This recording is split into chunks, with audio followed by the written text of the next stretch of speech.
presidente Jair Bolsonaro usou as redes sociais no último sábado para comunicar que entrou com uma ação direta de inconstitucionalidade no Supremo Tribunal Federal para garantir os direitos fundamentais de liberdade de expressão. De acordo com o presidente, o pedido foi feito pela Advocacia Geral da União visando ao cumprimento de dispositivos constitucionais. A ação se deu um dia após o ministro do Supremo, Alexandre de Moraes, determinar que o Twitter suspendesse e retirasse do ar várias contas ligadas a perfis bolsonaristas. Entretanto, a ação ajuizada pelo governo causou certo estranhamento no STF. De acordo com o jornal O Globo, na avaliação de alguns ministros, o presidente Jair Bolsonaro não poderia ter entrado com um pedido por meio da AGU, porque o tema não é do interesse do governo, mas do próprio Bolsonaro. A atitude também foi criticada por juristas que veem uso político da estrutura do governo, Thaís Oyama. Pois é, começando lá desse inquérito teratológico, né, Paulo? No inquérito em que cabe tudo, cabe também censurar blogueiros que dizem coisas odiosas e eles dizem mesmo, não há dúvida. Esse ex-deputado Roberto Jefferson, ele fala coisas nauseantes, impublicáveis. Aquela Sara Giromini, ela diz coisas ridículas, coisas patéticas, coisas sem nexo, mas felizmente ainda não se pode punir ninguém pelo crime de pensamento, não é? E a liberdade de expressão garante que esses pensamentos possam ser expressos, ou pelo menos deveria garantir isso. Então, diante disso, as únicas coisas que poderiam ser aplicáveis, a gente falou disso na semana passada, como punição, seria um processo por calúnia e difamação por parte de quem se sentiu atingido. O próprio ministro Alexandre de Moraes e outros magistrados do STF, por exemplo. Isso já consta no Código Penal, eles têm todo o direito de fazer uso disso, como qualquer um. E não a censura explícita, como é o caso. É a censura explícita, você tirar o direito das pessoas publicarem as barbaridades que elas quiserem nas redes sociais. Isso não tem outro nome, é censura. Mas é isso que se pode esperar de um inquérito que nasceu arbitrário, foi arbitrariamente validado pelo STF e segue arbitrário, logicamente. Agora, sobre o presidente usar a AGU para contestar essa medida do STF, essa medida também arbitrária, a meu ver, exagerada, a meu ver, é mais um descalabro desse governo. É claro, como você disse, a AGU, como todo mundo sabe, ela defende os interesses da União. E o que é que tem a ver com a União? Esses blogueiros amigos do presidente, não tem nada a ver com a União. Essa ação que ele impetrou pela AGU e que ele fez questão de assinar com o nominho dele, foi um gesto dele para agradar a base bolsonarista, olavista, que estava muito chateada com ele por várias razões. Então, ele passou a mão na cabeça da base dele, etc., assinou lá uma DIN que não vai dar em nada e pronto. Mas o problema é isso, o presidente Bolsonaro, ele se acha no direito não só de usar a estrutura de Estado para defender os aliados dele, como ele se acha no direito de melhorar a imagem dele junto aos seus aliados à custa dessa instituição de Estado. Então, ele contrate um advogado para defender os amigos dele, né, Paulo? Constantino. Paulo, a DIN é necessária, muito importante, muito bem feita, emocionou a deputada Janaína Pascoal, que é advogada, né? E eu concordo, tem tudo a ver com a União. Ali não é citado nenhum nome específico, ele não está defendendo um ou outro blogueiro, ele está como presidente da República provocando o Supremo Tribunal Federal em defesa da Constituição, que deveria ser justamente resguardada e protegida pelo Supremo, infelizmente não é. Né? Me causa estranheza, ao contrário dos juristas entrevistados e selecionados a dedo pelo jornal O Globo, me causa estranheza o silêncio de boa parte da mídia ou juristas que não veem justamente uma atuação política no Supremo Tribunal Federal. O Roberto Jefferson, em que pese todo o seu histórico, ele já é o malvado favorito de muitos, né? Vamos lembrar que ele é que estourou o escândalo do Mensalão. Então ele tem sido aí o malvado favorito de novo de muitos, né?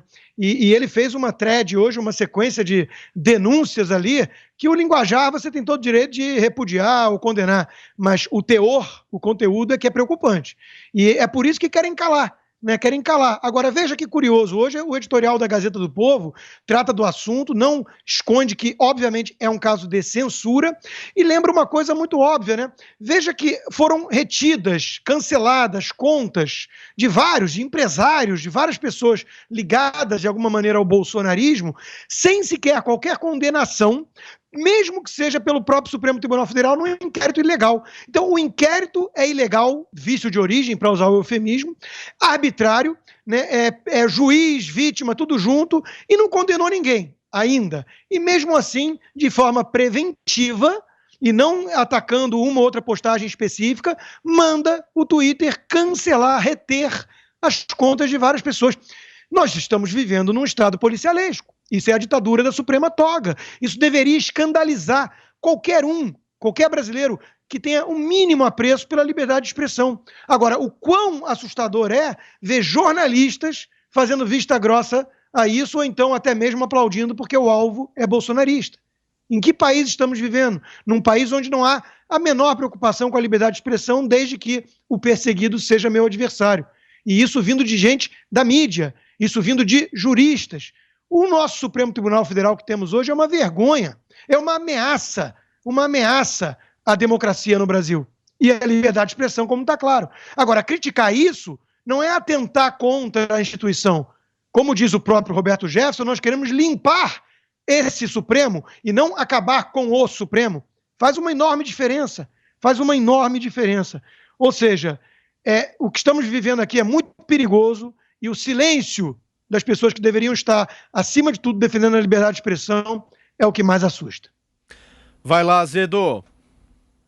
Olha, entre a vida privada e a vida oficial existe a esfera pública, né? Isso é vamos dizer assim, um valor, é uma conquista civilizatória, né? E a gente está discutindo uma questão que está no âmbito da esfera pública, que é a atuação das pessoas nas redes sociais. Agora, essa discussão ela é mais complexa do que ela aparenta. Por quê? Porque essas redes sociais elas são controladas por 5, 6 grandes empresas que são as maiores potências econômicas do mundo, que são supranacionais, e se constatou nas eleições americanas, nas últimas eleições americanas, que, por exemplo, o Facebook atuou de forma indevida nas eleições. E isso gerou uma reação do Facebook com relação a contas fantasmas, a utilização de robôs em 12 países, entre os quais o Brasil, em que várias contas foram canceladas, inclusive contas ligadas ao presidente Jair Bolsonaro, pessoas que trabalham e atuam na presidência da República, que foram denominadas foram alcunhadas, né, de pessoas que pertencem ao gabinete do ódio.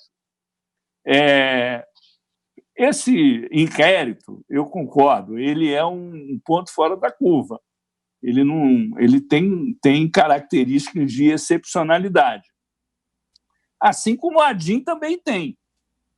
Essa DIN também tem. Aí são duas jabuticabas que se encontram. O Supremo agora vai ter que tomar uma decisão com relação a isso, vai ter que discutir isso em plenário e construir uma jurisprudência com relação a esses temas. Eu acho que isso vai ser bom para a democracia no Brasil e vai estabelecer algum paradigma, né, que a ser observado pelas redes sociais, por todos nós. E a sociedade precisa disso, porque essa ampliação da esfera pública